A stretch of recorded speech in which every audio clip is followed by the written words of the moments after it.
Саламатсыздарбы, кабарлардын күндүзгү чыгарылышы менен тааныштырып түз эфирде мен Альбина Жолоева. Жалал Абадтын Аксы районунда селден 50 турак чай ар кандай даражада жабыркады. Анын ичинен 2 үй жараксыз абалга келсе, 31 үй бүлө башка жакка көчүрүлүшү керек. Селден жабыркагандардын абалы менен өкмөт башчысы Сооронбай Жээнбеков таанышты. Өзгөчө Кырдаалдар министри Кубатбек Бороновдун берген маалыматы боюнча, Аксы районунда 6 айыл округунда жаратылыш кырсыгынын саркындыларын жою иретинде 10 атайын техника иш алып барууда. Жаратылыш кырсыгынын натыйжасында келтирилген зыяндын өлчөмү такталууда. Премьер-министр менен жолугушуу учурунда жабыркаган тургундар турак чай үчүн жер тилкелерин жана суудаларды берүү маселесин тездетүүнү өтүндү. Аксы районунда бүгүн да сел жүрдү. Өзгөчө Кырдаалдар министрлигинен билдиргендей, 7 майга караган түнү саат 12:01 чамасында катуу мөндүр аралаш жааган жамгырдын кесепетинен сел жүрдү. Андан 12 жол тейлөө ишканасынын балансындагы Топ Жаңгак, Кара Суу, Кызыл Көл аймагындагы унаа жолдордун 20-22 чакырымындагы аралыгын шагыл таштар басып, жол каттамы токтоп калган. Мындан сырткары 2 турак чайдын айланасын, кошумча курулуштарын жана бир фаптын айланасын шагыл таштар каптаган. Кыйроолор жана адам өмүрүнө зыян келген жок. Өзгөчө Кырдаалдар министрлигинен тактоо үчүн Кызыл Көл аймагына чыгып кетишти. 7 майда Баткендеги чек арачылар Тажикстандан Кыргызстанга аткечилик жол менен ташылып келаткан 1,5 тонна өрүктү кармашты. Бул тууралуу мамлекеттик чек ара кызматынан билдирди. Жүк алып келе жаткан кыргызстандыктардын тиешелүү документтери жок болуп чыккан. 1,5 тонна өрүктүн баасы 150 000 сом. Аткеччилерге административдик айып салынып, жүк аймактагы бажы кызматына өткөрүлдү. Кыргызстан бажы биримдигине киргенден кийин өлкөдө өндүрүлгөн айыл чарба продукциялары биримдикке мүчө өлкөлөргө экспорттоолору айтылган. Бирок ЭАЭПке кошулганына карабай айыл чарба продукцияларын сыртка чыгарууга шарт жок. Май айынын башында Казакстан картошка илдетине байланыштуу Кыргызстандын картошкасын алып кирүүгө тыюу салганы буга мисал боло алат. Бажы биримдигинин талаптарына жооп берүүчү лабораториялар барбы? Бул суроого кабарчыбыз жооп издеп көрдү. Евразия экономикалык биримдигине кошулган соң ата мекендик өндүрүштөрдү биримдикке мүчө мамлекеттерге экспорт кыла алабыз деп тиешелүү кызматтар байма-бай айткан болчу. Былтыр дыйкандар Орусия жана Казакстанды айыл чарба продукциялар менен камсыздайбыз деп көп эгин эккен. А бирок алардын ойлогонундай чыкпай, көпчүлүгү банкрот болушту. Ошондой эле 2 күн мурун Казакстан картошка илдетине байланыштуу Кыргызстандан картошка алып кирүүгө убактылуу тыюу салды. Кыргызстандын бийлиги кошуна тараптын бул дооматын четке кагууда. Жыл башында Казакстан Кыргызстандан келген картошкада алтын түстүү нематода деген илдет табылганы боюнча маалымат берген. Биз дароо чара көрүп, картошканы атайын лабораториялык текшерүүлөрдөн өткөргөнбүз. Анын жыйынтыгы менен жалаң гана таза картошка өткөрүлүп жаткан. Казакстандын Кыргызстандын картошкасына тыюу салышы эч бир илдетке байланышы жок. Коңшу өлкө быйыл өзүндө картошка көп айдалгандыктан базарын коргоо үчүн ушундай кадамга барууда. Казакстан бул ишти Евразия экономикалык биримдиги боюнча келишимге жана өсүмдүктөрдү коргоо боюнча конвенцияга ылайык жүргүзүлгөнүн билдирген. Кыргызстанда бир эле картошка эмес, башка продукцияларды текшерүү үчүн атайын лабораториялар жок. Азырынча бул маселени чечүү аракеттери жүрүүдө. Бунун негизинен азыр каражаттар өкмөт тарабынан каралып, бөлүнүп, мына бул зоналдык ветеринар лабораториясы деп түштүк регионуна бир лабораторияны жабдуу иштери башталды. Бүгүнкү күндө жүрүп атат. Азыр ремонт иштерин жасоого каражат бөлүндү, негизинен бөлүндү да. Ошондой эле бир лаборатория республика боюнча бирөө, Бишкек шаарында бир лаборатория, булар дагы бүгүнкү күндө керектүү жабдуулар менен жабдылып, аккредитациядан өтүп атат. ЭАЭПке мүчө болуу саясий кадам болуп, экономикалык тарабына анчалык көңүл бурулган эмес дешет талдоочулар. Ал эми Казакстандын кадамы көнүмүш көрүнүш. Анткени бардык эле өлкөлөрдө киргизилүүчү азык-түлүктөр эл аралык стандартка жооп бериши керек. Бул эми мындай күтүлүүчү эле көрүнүш болуп атат. Себеби бир гана бул Евразиялык экономикалык уюмдун алкагында эле эмес, бул бүт эле дүйнөлүк масштабтагы болуп жаткан процесс.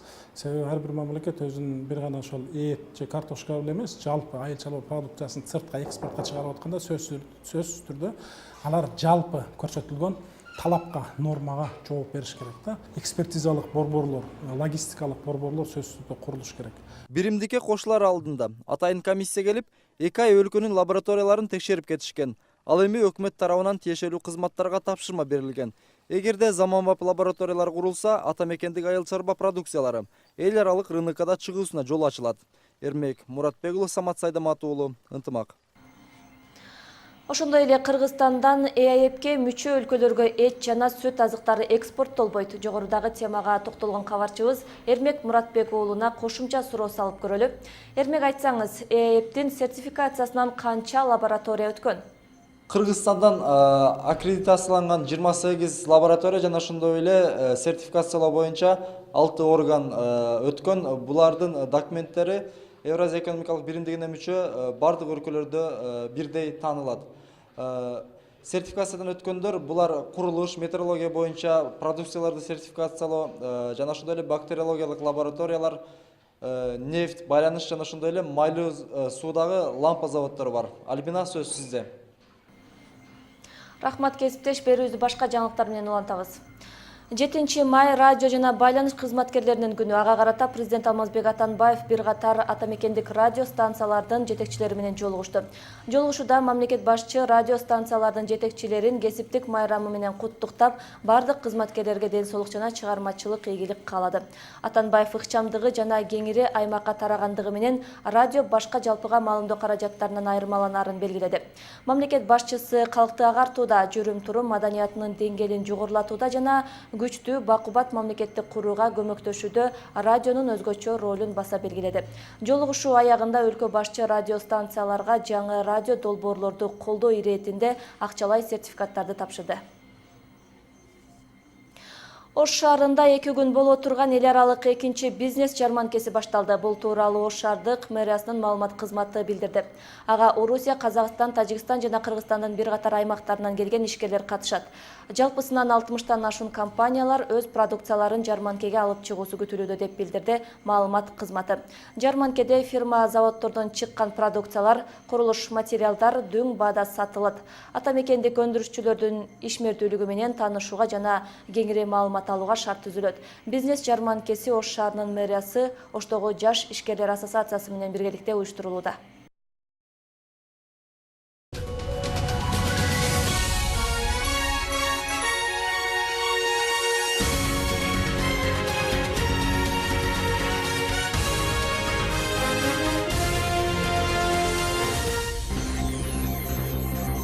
Саламатсыздарбы, кабарлардын күндүзгү чыгарылышы менен тааныштырып түз эфирде мен Альбина Жолоева.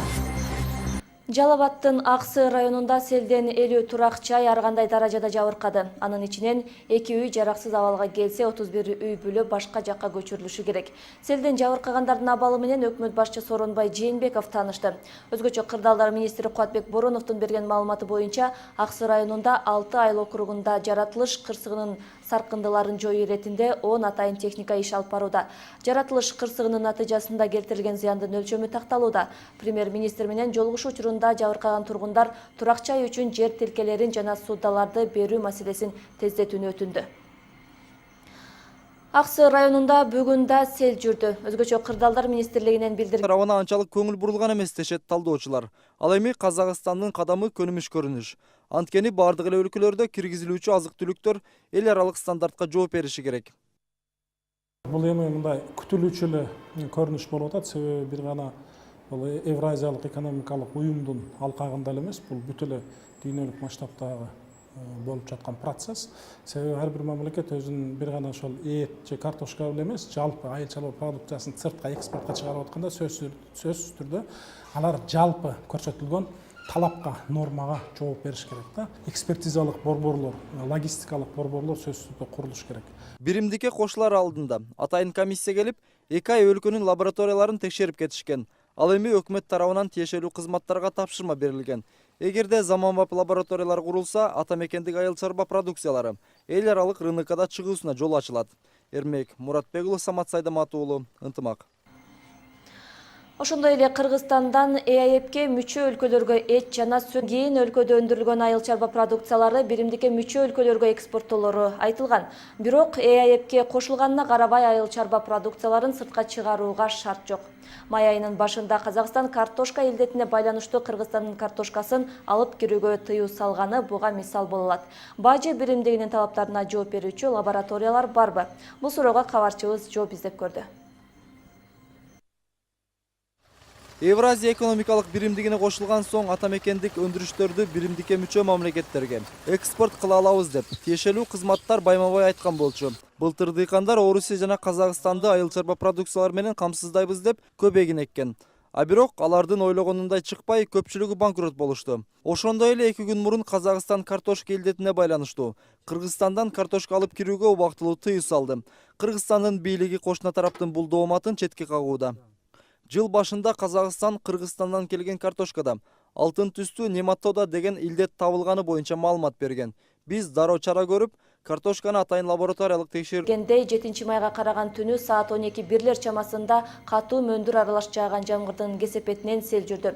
Андан 12 жол тейлөө ишканасынын балансындагы Топ Жаңгак Кара Суу Кызыл Көл аймагындагы унаа жолдордун 20-22 чакырымындагы аралыгын шагыл таштар басып, жол каттамы токтоп калган.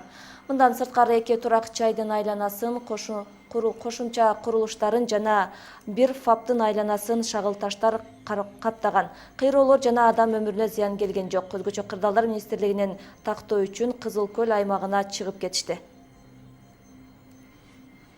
7 майда Баткендеги чек арачылар Тажикстандан Кыргызстанга аткечилик жол менен ташылып келаткан 1,5 тонна өрүктү кармашты. Бул тууралуу мамлекеттик чек ара кызматынан билдирди.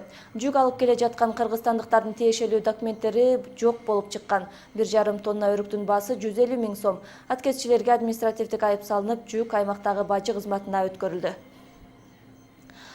Кыргызстан бажы биримдигине киргенден өткөргөнбүз. Анын жыйынтыгы менен жалаң гана таза картошка өткөрүлүп жаткан. Казакстандын Кыргызстандын картошкасына тыюу салышы эч бир илдетке байланышы жок. Коңшу өлкө быйыл өзүндө картошка көп айдалгандыктан базарын коргоо үчүн ушундай кадамга барууда. Казакстан бул ишти Евразия экономикалык биримдиги боюнча келишимге жана өсүмдүктөрдү коргоо боюнча конвенцияга ылайык жүргүзүлгөнүн билдирген. Кыргызстанда бир эле картошка эмес, башка продукцияларды текшерүү үчүн атайын лабораториялар жок. Азырынча бул маселени чечүү аракеттери жүрүүдө.